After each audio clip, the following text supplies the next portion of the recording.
කට්ටිය අද ඇවිල්ලා ඉන්නේ මේ මගේ යාළුවෙකුගේ එයාගේ ෆාම් එකකට. ඔයගොල්ලෝ ගොඩක් අය අහලා තිබ්බා මගෙන් මේ චාර්ජර් එක ගැන. මේක 7 කිලෝවොට් පෝටබල් චාර්ජර් එක ගැන. මම ඒක ගැන පොඩ්ඩක් මේ වීඩියෝ එකක් දාන්න තමයි මේ කරේ. මේක බලන්න ඔක පෙන්නන්න කොහොමද මේ හරියට. මේක තමයි චාර්ජර් එක. මේක AliExpress එකෙන් තමයි මම ගෙනාවේ. මේ විදිහට තමයි මේක එන්නේ. මේක අර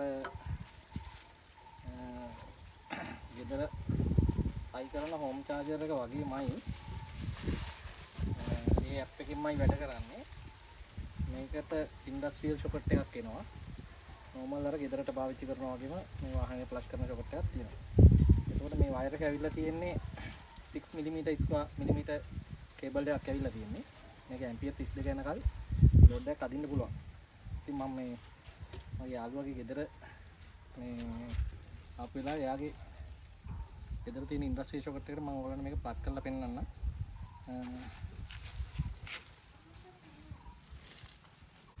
හරි. දැන් මේ ඔයගොල්ලන්ට පේන හැටි මෙතන මේ මගේ යාළුවාගේ ගෙදර මේ බලන්න මේ විදිහේ ඉන්ඩස්ට්‍රි සොකට් එකක් හැම ගෙදරකම තියෙනවා නම් ඉතින් හරි පහසුයි. වයර් ටික දාලා පිළිවෙලට වයරින් එක කරලා තියෙනවා. මේ වගේ තැනකට ගලවලා ප්ලග් කරන්න තමයි තියෙන්නේ.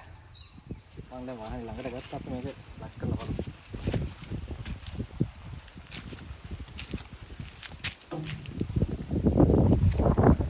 මේ වගේ ඉන්ඩස්ට්‍රියල් සොකට් එකකට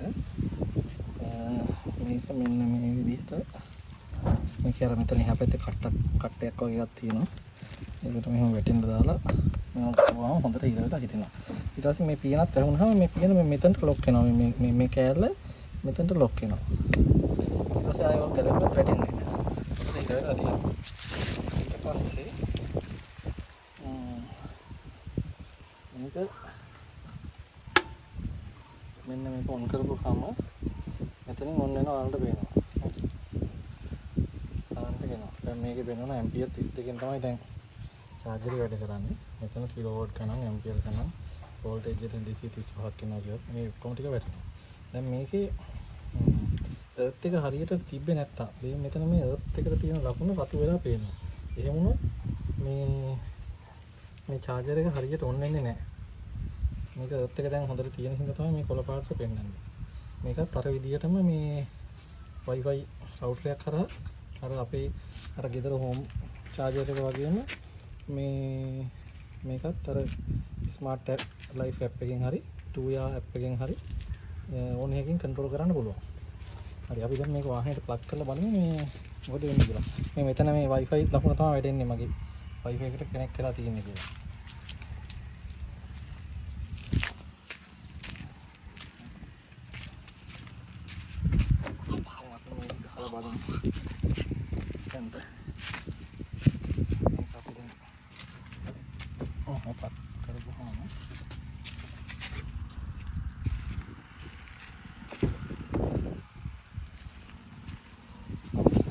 ෂෙඩියුල් කරලා තියෙන්නේ ඒ නිසා වැඩ කරන්නේ නැහැ. මම ෂෙඩියුල් එක අයින් කරන්න.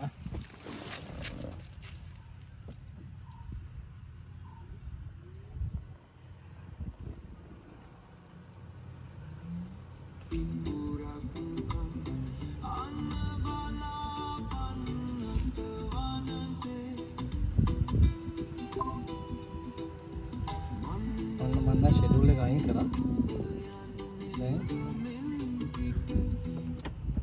ඔයාලන්ට පේනවා ඇති. මෙතන මේක බලන්නකො. මෙන්න මේ දැන් කිලෝවොට් 5.3කින් චාර්ජර් එක ඔන් වෙලා තියෙන්නේ. 5.4ක් කියලා පෙන්නනවා. පැය දෙකම දැනට 180 බැටරි තියෙනවා.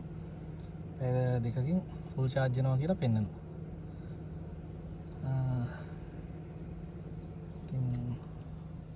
මේක ඔක්කොම අපිට ඇප් එකෙන් පුළුවන් අර විදිහටම මේකේ කිලෝවොට් ගාන ඇම්පියර් එකෙන් චේන්ජ් කරන්න. දැන් මෙතන ඇම්පියර් 32ක් වෙන්න ඕනේ. මම හිතන්නේ එතන 32යි දීලා තින්නේ. අපිට මේක ඇම්පියර් 6 8ක් 10ක් ඒ විදිහට ඕන විදිහට ඇඩ්ජස්ට් කරගන්න පුළුවන්.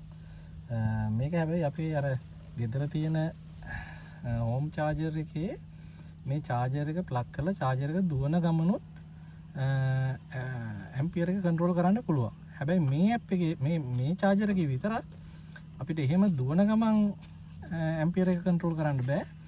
අපි අනිවාර්යයෙන්ම මේ චාර්ජර් එක ආයේ මේ ඇප් එකෙන් ඕෆ් කරලා තමයි ඇම්පියර් එක අඩු වැඩි කරනවා නම් කරලා ආයෙ ඔන් කරන්න ඕනේ.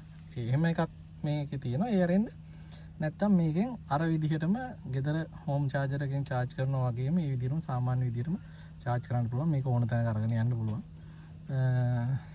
ඉතින් වෙන කිසිම ගැටලුවක් නැහැ. මේ වාහනේ දාගෙන යන්න පුළුවන්. ඉන්ඩස්ට්‍රියල් සොකට් එකක් තියෙනවා නම් එහෙම ගහන්න පුළුවන්. එහෙම නැත්නම් අපිට ඇම්පියර් එක අඩු කරලා අපිට 13 ඇම්පියර් ප්ලග් එකකට උනත් මේ අර කන්වර්ට් කේබල් එකක් දාලා හදාගත්තොත් මේ එහෙම පාවිච්චි කරන්නත් පුළුවන්. හැබැයි ඉතින් එහෙම ඇම්පියර් 13 ප්ලග් එකකට ප්ලග් කරනවා නම් ඇම්පියර් එක අනිවාර්යයෙන්ම අඩු කරලා තමයි ප්ලග් කරන්න ඕනේ. නැත්නම් ගෙදර වයර් ලයින් එකත් එක්ක ඔක්කොම උණු වෙන්න පුළුවන්. ඒ වුණොත් ගිනි ගන්නත් ඉඳ තියෙනවා. ඒක හරි අවදානම්. ඉතින් එහෙම ඒක දැනගෙන කරන්න පුළුවන් නම් ඒක ගැටලුවක් නැහැ. ඉතින් දැන් වලට දැක්ක 81ක් වුණා. මේක ඉතින් ඉක්මනට charge කරගන්න පුළුවන් කොහේ හරි අරන් යන්න එක. හරි පස්සේ මම මේක AliExpress එකෙන් ගත්තේ. මේක ලංකාවෙත් මම හිතන්නේ ගන්න තියෙනවා. ටිකක් ගණන් වැඩි වෙන්න පුළුවන්. AliExpress එකෙන් මට මේකට උනේ 30000ක් වගේ ওই වගේ ගාණක් උනේ. එතකොට 30000ක් හරි 35000ක් හරි ඔය වගේ ගාණක් තමයි උනේ. ඉතින් මේ ටික තමයි මට ඉතින් ඔයාලට කියන්න ඕනේ. ආයේ මේ වගේ මොන හරි විශේෂ වීඩියෝ එකකින් හම්බෙමු.